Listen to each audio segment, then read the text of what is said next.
J'ai une question par rapport à ce film. Pourquoi vous avez choisi de coproduire ce film? D'où vient cette idée? Parce que c'est un film qui est singulier. Alors, ce qui est intéressant, c'est qu'aujourd'hui, il y a un film, mais avant d'avoir un film, il y avait un lieu.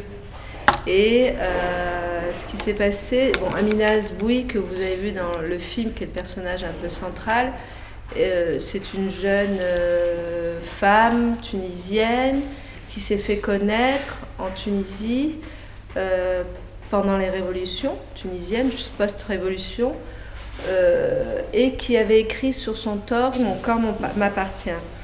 Ce qui a fait une onde de choc dans l'univers de Facebook, dans les pays arabes. Ça a été énormément relayé, condamné, etc., soutenu et dénoncé par certains, et particulièrement par les religieux. Après cette initiative qu'il a fait connaître quand même, elle est partie à Kairouan. Kairouan fait partie de ces universités où on forme les grands théologiens musulmans, etc. Donc elle est partie, ça se situe en Tunisie, elle est partie à Kairouan et elle a tagué sur un petit muret Femen, sachant qu'en France on avait un mouvement Femen qui se dénudait, qui dénonçait le système patriarcat, etc., etc. Donc elle a été en prison pour avoir fait ça. Imaginez, c'est tous les pays arabes qui regardent ça. L'Algérie, le Maroc, tout le Maghreb et tout le Moyen-Orient qui observe ça et qui est choqué qu'une femme puisse se dénuder sur la blogosphère et en plus aller taguer sur un lieu saint, etc.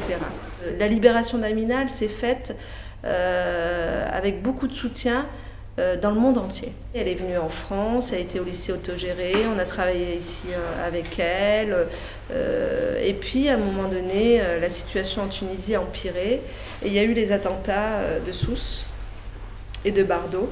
Et là, on décide, avec des soutiens qui sont ici et là-bas, d'ouvrir un lieu dont vous avez vu ce lieu dans donc cette maison. À Sidi Bou Saïd, dans le quartier le plus huppé de Tunisie, il y a eu une émission de télé, c'est ça je pense qui a fait le déclenchement du mouvement LGBT, où Amina a été interviewée, c'était genre un JT, donc grande chaîne nationale, etc.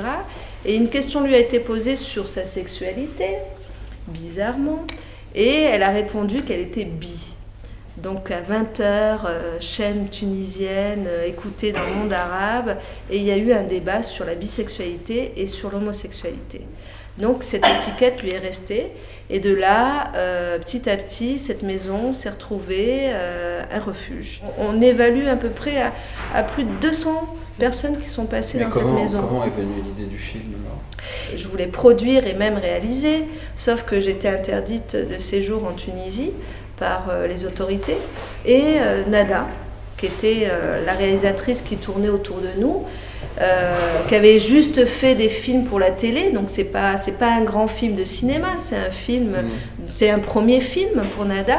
Et là, Nada, elle dit, mais franchement, le meilleur film qu'on peut faire, c'est poser cette caméra, en tout cas mettre des caméras dans la maison, parce que c'est autre chose, c'est plus vous en action, plus vous sur des débats, et puis ça intéresse personne. Mais par contre, moi j'ai envie de voir comment vous vivez, ce que vous êtes, et quelle famille vous avez construit, parce que franchement, c'est une famille. Oui. Certains personnages dans le film ont dû s'exiler dans un autre pays, parce qu'une fois que le film a été diffusé à Carthage, en avant-première, au festival. On tolère les femmes, mais on ne tolère pas les hommes. Donc les personnages hommes, certains personnages hommes, et en plus sont exprimés publiquement dans la presse, avec un discours très militant, alors contre l'article 230, puisque ce film, il est là, pourquoi ? Parce qu'il y a un article de loi en Tunisie, c'est terrible, parce qu'il y a un article de loi en Tunisie qui pénalise l'homosexualité. Cet article de loi n'est pas tunisien, n'a jamais été fait sous Ben Ali ou sous n'importe quel président tunisien. Ce sont les Français qui, venant en Tunisie, ont inscrit dans la Constitution la pénalisation de l'homosexuel. Et on ne le retrouve pas dans les textes religieux. Il autorise le test anal.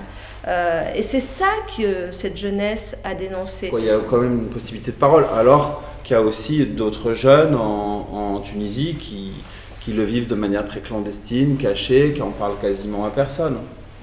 Alors, ce qui est intéressant dans ce film, c'est qu'enfin, on a un témoignage.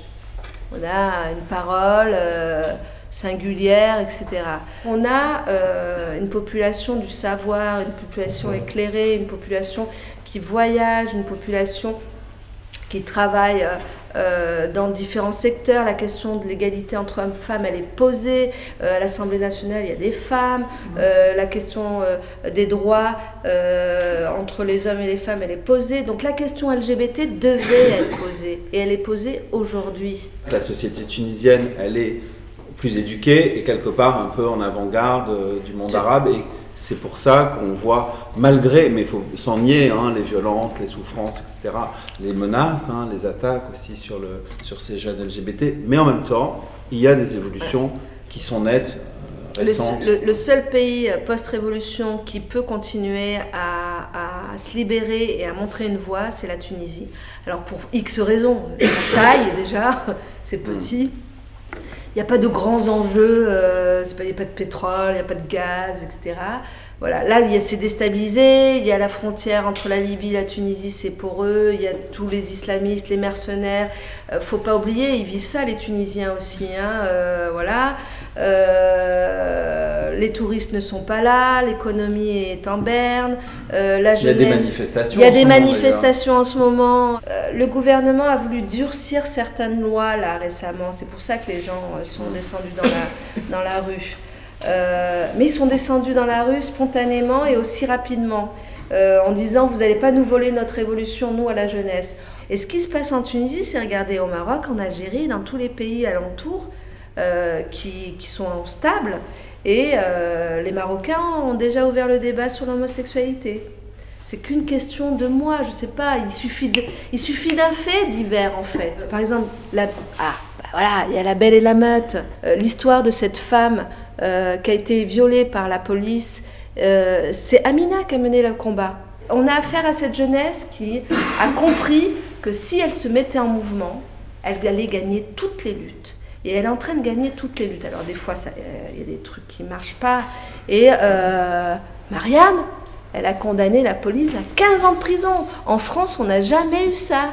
Il fallait ce film de la maison pour ouvrir le débat en Tunisie. Parce qu'en fait, là, vous l'avez vu ce soir en France, il ne fait pas tabac en France, l'homosexualité, on en a parlé, la libération, le thème de la sexualité, on connaît, etc.